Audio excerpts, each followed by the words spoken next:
we just now proceed to each and every aspect again in a very detailed manner for a very dexterous analysis and a rigorous analysis to bring home this conclusion that the practices and conventions of different countries, as it has been reflected in the survey of many countries across the globe, what are the broad generalizations, what are the broad tendencies, what are the salient features of it, and how it can further improve the entire competition regime in a global market. Now, let us examine that as to what is competition law enforcement. And when we talk of the competition law enforcement in extraterritorial jurisdiction, then we find it is very, very significant because it allows domestic competition legislations to apply to foreign entities that may harm local consumer and producers. The idea here is to have a kind of a protective regime which is not possible in today's free trade and the globalized economy and the sizable presence of multinational corporations and their increasing pernicious tendencies of the merger and amalgamations and predatory pricing, price fixing, and cartelization. So it is nothing but very important in the sense that competition law, which exists in the statute books, and the competition law, which in reality have a focus on the enforcement in the extraterritorial jurisdiction, is something very pivotal in augmenting domestic competition in but through domestic legislations and to prevent it from the deleterious impact of foreign entities in the local market. And as we have noted, the primary objective of the competition law is to have the consumer welfare. So, how we can protect the domestic consumers and how we can protect the domestic producers, that is something very important. Unless we understand the very nature of the enforcement, it's not possible to have some kind of a preventive and protective mechanism to protect either the consumer or the producer. So, the study of the enforcement of the competition law in this country actually helps in addressing transnational violations of competition law that causes significant economic harm not only domestically but globally. In that sense, the study also enables developing countries to safeguard their domestic market and as well as develop some kind of a capacity building to a stand alone kind of an approach in dealing transnational business. Despite challenges, the widespread acceptance of extraterritoriality, dear learner, indicates its usefulness in protecting the domestic interest from inbound competitive harm. In that sense, this study and the discussion on the developing countries, they have reported large number of practical experiences while applying their domestic competition law in matters of extraterritorial application. So we are just try to get down and deep into those experiences, which often starts with reviewing of the offshore mergers and dealing with cases which involve restrictive practices, primarily the merger and the cartel. In this case, the regional trade blocs which are emerging among the developed and the developing countries, taken together, we can have a lively example of the BRICS: Brazil, Russia, India, China, and South Africa. And among the BRICS states, what we find that it represents a very coherent and effective enforcement of the competition law in extraterritorial jurisdictions. So these country has been successful in effective enforcement simply because of the fact that these countries rely on publicly available document and material from proceedings in other jurisdictions. Despite facing hurdles like procedural rules and evidence collection, the developing countries have shown significant progress in transnational enforcement, indicating very well a kind of a growing capacity of these countries to address cross border anti competitive conduct. Besides that, dear learner, the developing countries which have engaged meticulously in the investigation by the competition cases and countered challenges such as rules of procedures, rules of evidence, rules of non compliance, the political pressures are some of the major areas of concern of the developing countries' practical encounters in relation to transnational application of competition law. Nonetheless, despite these challenges, some competition agencies have successfully investigated international cartels and anti competitive practices, served the legal notices, and finally led to an amicable settlement of the competition disputes, either by the damages, either by the fine, or by setting an international precedent which can guide the future cases among all developing countries. Thus, in short, dear learner, we can say that the working of extraterritorial application of competition law in developing countries track recorded success in transnational enforcement, but by not only the legal mechanism they have adopted, not by alone the procedural reform which they have done, not by that their competition authorities happens to be very circumspect and careful and vigilant, but partly because of some kind of the collaborative effort and trust building exercises among the disputing countries and parties in questions. Now, having a practical insight as to how the enforcement of competition law can trigger and can face challenges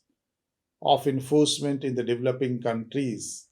and what are the broad areas and broad concerns of the enforcement of extraterritorial applications, and what are the practical difficulties which are being encountered at the stage of investigation of the competition disputes. We will try to gauge exactly as to what are the major experiences of the developing countries in relation to the transnational application of the competition law. Having said so, what, dear learner, we will try to focus on the practicalities, intricacies, and delicacies of the enforcement regime. In that sense, what we try to understand and what we will try to make you aware about, that extraterritoriality comes into play when firms violate competition law and not present in the forum. It means that when there is a naked violation of the competition law, or they try to defy their presence in any kind of a forum and submission of the particular country before any kind of the forum who happens to resolve the competition disputes. In this context, dear learner, I will put a great emphasis on one of the article which carries a seminal significance, that is John M. Connor article on the subject, and the title is The Private International Cartel Dataset Guide and Summary Statistics 1990 to 2016. This is a kind of a extensive survey which has been very painstakingly and meticulously carried by John M. Connor,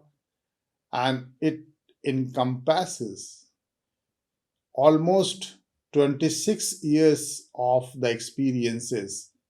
and therefore it assumes of far greater importance to look at the developing countries' enforcement experiences through the mechanism and the methodology of the learned authors, which is underpinned in his paper. And then what we find, that the entire data set, guide and summary statistics, we find typically it states very clear terms that a smaller number of circumstances as compared with violation committed locally in the present entities, meaning thereby the relative rarity may be misperceived as an indication of their irrelevance. Yet, we find that the guide and summary statistics of 1990 to 2016 happens to be very significant in economic terms, very significant in intrinsic cross border transfer, very significant in matters of making and the flow of the wealth across jurisdictions, and it is very significant from the point of view of the different political economy which have been perceived by the different jurisdictions. So, what this paper or this article tries to hand, hand on, and what are the broad takeaways of this paper, is something that though the cases of violations are not rampant, but cases of violation exist, and we have to understand the cases of violation broadly under certain broad criteria and heading, and thus the variety of challenges which undergoes to the study well reflect that the participating countries reported some very practical experiences in dealing with transnational cases, but the experiences are not sordid. Rather, the experiences are wise, the experiences are encouraging, especially when the enforcement efforts of the developing countries suffers from underreporting by the news outlet, case law, case comment, glossaries, and other kind of dictionaries which dwell on the aspect of the competition law. But if you look at the mainstream scholarship on the competition law, and we find that because of some linguistic differences which is widespread in the entire spectrum of the developing countries, we do not find very large number of cases. Nonetheless, we can say that it is worth noting and it is worthwhile that there exists an active enforcement regime which is very heterogeneous in character, and not it is simply a kind of a homogeneous entity in resolving the competition dispute. Moreover, the experience is also evidence that it encompasses a wide range of countries and wide range of income spectrum across the globe. Therefore, the entire protective and the preventive domestic competition law regime and the market against transnational anti competitive conduct is to be seen with a very probing eyes and with a very dispassionate manner, and must have a kind of a critical look in the domain of the developing countries in terms of its perception and in terms of its actions. Here, dear learner, we will be more specific to the experiences in relation to the enforcement of the competition law in the developing countries in matters of extraterritoriality. And one major experience we can just try to note and try to discuss and try to elaborate is the experiences on merger, or what you can say, the review of the merger or the merger review. The initial experiences with extraterritorial jurisdiction primarily tend to focus on the merger review. And quite unsurprising is the fact that in most of the systems of the developing countries, the review happens to be prospective and it is not going to be retrospective in effect. So, if we look at the variety of the data which is provided by the parties in these countries seeking permission to complete an anticipated transaction, we find large number of the merger cases, maybe because of the fact that it is easier from the point of view of investigatory authorities or the competition authorities, but the study of and the successes and the experiences of the merger review remains very, very significant in allowing domestic agencies to protect their market from possible anti-competitive effect of the offshore transactions. The reviewing exercise of the merger in these countries